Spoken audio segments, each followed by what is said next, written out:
मगर हम उन लोगों से पूछना चाहते हैं जो मुसलमानों से नफरत करते हैं और गोडसे से मोहब्बत करते हैं। तो गोडसे से मोहब्बत करने वालों ये बताओ, ये भटक मियां कौन थे?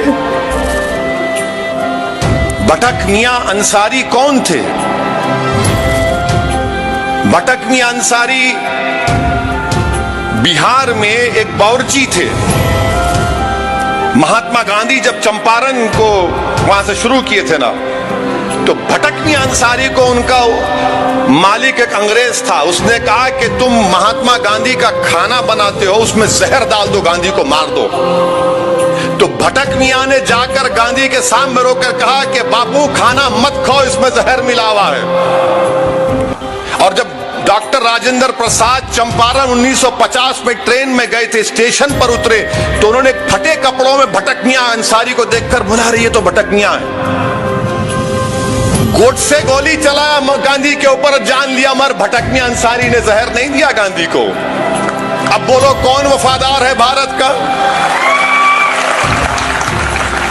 भटक मियां अंसारी भूल गए तुम? अच्छा, हमारे सहाफी किसने महात्मा गांधी को कहा कि बापू ये ब्लैंक चेक है, जितने पैसे होना ले लो और तिलक स्वराजे फंड में बापू पैसे लिख लो? किसने चेक दिया था बापू को? क्या नाम था उसका? उसका नाम था उमर सुबहानी। उसने चेक दिया, बापू जितनी दखम, और उमर सुबहानी गरीब हो गए थे, इतना पैसा उन्होंने आजादी के लड़ाई में लाया था। उमर सुबहानी उनका नाम था। ये तारीख में आता है, मगर हमारे जो मुसलमानों से नफरत करने वाले, इनको कुछ नहीं मालूम और बार बार नफरत करते। मालेगांव में ये सब चीजें हैं। और गोडसे ने क्या कहा था? गोडसे ने शिमला में हाई कोर्ट में केस अपील चल रही थी, गोडसे ने 5 घंटे तकरीर की कोर्ट के सामने। और गोडसे ने क्या कहा?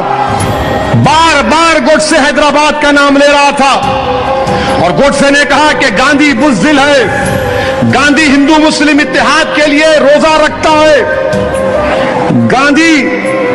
गांधी को मारना जरूरी है। और गोडसे ने कहा कि अगर गांधी जिंदा रहता तो गांधी कासिम रजवी को अपना बेटा बना लेते।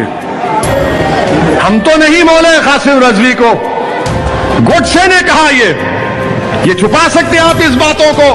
मेरे अजीज दोस्त, गोडसे ने अपनी मां को अब खत लिखा। खत लिखकर गोडसे ने गीता और महाभारत के वाकयात को लिखा और कहा कि गांधी के कत्ल को उसने जस्टिफाई किया। तो हर दहशतगर्द जब किसी का कत्ल करता है तो उसकी कत्ल और गारतगिरी को, दीन को, किसी मजहब के किताबों को इस्तेमाल करके जस्टिफाई करता है। तो बोलो गोडसे ने जब कहा यह सच था या गलत था? नहीं बोलेंगे। गोडसे ने जब उसको फांसी दी जा रही थी तो गोडसे के दोस्त करकरे और गोपाल उससे फांसी से एक दिन पहले आके मिले और आकर गोडसे ने उनसे कहा कि कौन सी किताब पढ़ो? बोलो टीवी चैनल वालों, बोलो। जो जालिमों ने हरकत की कन्हैया लाल से तुमने इस्लाम पर उंगलियां उठाई, बताओ गोडसे की जब बात आती तो क्या गोडसे तुम्हारा दामाद होने वाला था या बेटा था? गोडसे की मोहब्बत में दीवाने हो जाते और तुम ये समझ रहे कि हम नहीं पढ़ते।